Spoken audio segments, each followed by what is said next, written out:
dia. Ketika kemudian ada orang yang tidak berdaya menggunakan akalnya untuk menemukan adanya pencipta, maka dia bentuklah batu. Oh, ini Tuhan kita. Maka dibentuklah pohon, maka diambillah sapi, maka dijadikanlah anak orang. Oh, inilah Tuhan kita. Kenapa? Akalnya nggak sampai. Padahal kalau kitabnya dibaca, 1 Timotius 6 nomor 16 jelas sekali hakikat Tuhan itu ada di situ.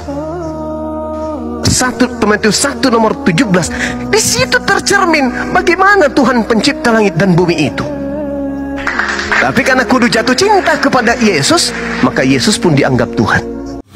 Saya selalu merasa heran ya dengan polemikus ini ya, polemikus Suma ini, polemikus Islam ini. Kenapa dia menggunakan 1 Timotius pasal 1 ayat yang ke-17 untuk mendukung pernyataannya? Kenapa saya katakan demikian? Karena 1 Timotius 1 ayat 17 ini merupakan tulisan daripada Rasul Paulus yang dianggap Suma sebagai rasul palsu.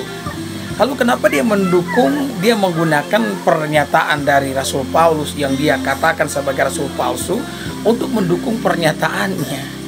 Jadi ini sepertinya menunjukkan bahwa polemikus ini tidak punya pendirian sama sekali dengan setiap argumen yang dia sampaikan.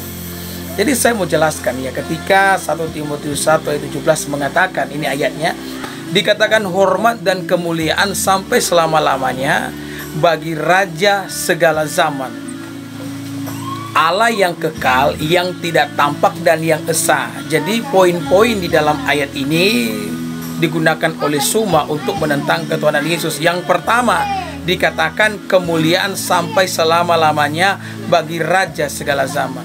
Kalau kita membaca frasa ini, kita perlu ingat ya, bahwa di dalam kitab Daniel, ya, anak manusia yang dilihat oleh Daniel dalam penglihatannya, yang diyakini merupakan Mesias itu sendiri, yang akan datang ke dalam dunia. Dikatakan dalam kitab Daniel bahwa anak manusia itu yang adalah Yesus akan menerima segala kemuliaan dan akan memerintah sebagai Raja untuk selama-lamanya. Jadi pemerintahan Kristus itu adalah pemerintahan yang selama-lamanya. Dan jangan pernah berpikir ketika kita berbicara tentang pemerintahan Kristus itu sama seperti pemerintahan yang ada dalam dunia ini. Tidak. Pemerintahannya adalah pemerintahan yang kekal. Semua pemerintahan di dalam dunia ini akan ada ujungnya, akan ada akhirnya. Tetapi pemerintahan Kristus, pemerintahan sorgawi, pemerintahan rohani itu akan tetap untuk selama-lamanya. Dan dikatakan bahwa dia Allah yang kekal. Bukankah ini merupakan nubuatan juga yang disampaikan dalam kitab Yesaya mengenai Yesus? Allah yang kekal, dan memang dia Allah yang kekal. Bukankah dia bangkit dari antara orang mati dan hidup untuk selamanya? Dia naik ke surga dalam keadaan hidup. Dan Alkitab mengatakan bahwa dia akan datang kedua kali dengan cara yang sama. Bahkan Yesus mengatakan kepada murid-muridnya ketika dia memberikan perintah kepada mereka untuk menyampaikan Injil. Yesus berkata, ketahuilah, aku menyertai kamu sampai kesudahan zaman. Jadi Yesus menyertai murid-muridnya sampai kesudahan zaman. Apakah manusia bisa mengatakan kalimat seperti ini? Hanya Allah yang dapat menyertai seseorang sampai kepada kesudahan zaman. Dan yang terakhir dikatakan yang tidak tampak dan yang esa. Ya, apakah karena Yesus tampak kemudian Yesus disebut sebagai manusia biasa? Nah, kita lihat di ayat yang ke-15 yang tidak dibacakan oleh polemikus ini ya, yang hanya mengutip ayat 17 tapi melompati ayat 15. Dikatakan perkataan ini benar dan patut diterima sepenuhnya. Yesus Kristus datang ke dunia untuk menyelamatkan orang berdosa. Jadi dia datang ke dalam dunia. Dari mana dia? Dari surga. Yohanes menyaksikan bahwa Yesus itu dari atas, kita semua dari bawah. Nah, karena dia datang dari atas, dia yang tadinya adalah roh, dia menyatakan diri dalam kemanusiaannya karena berkaitan erat. Dia menyatakan diri dalam kemanusiaan karena berkaitan erat dengan penebusan yang akan dilakukannya.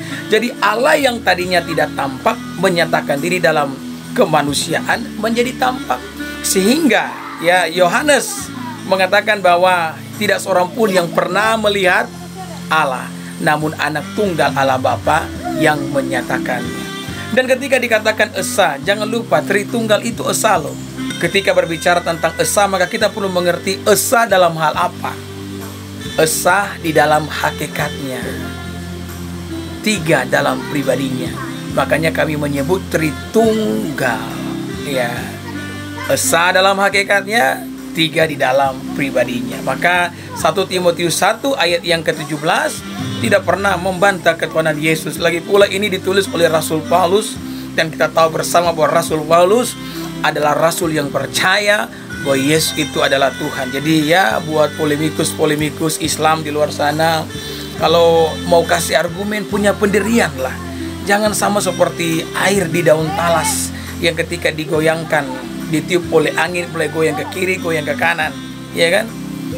Jadi jangan katakan kalau Rasul Paulus itulah rasul yang palsu, kalau pada akhirnya Anda menggunakan tulisan-tulisannya untuk mendukung pernyataan Anda. Terima kasih ya, Tuhan Yesus memberkati kita semua. Shalom.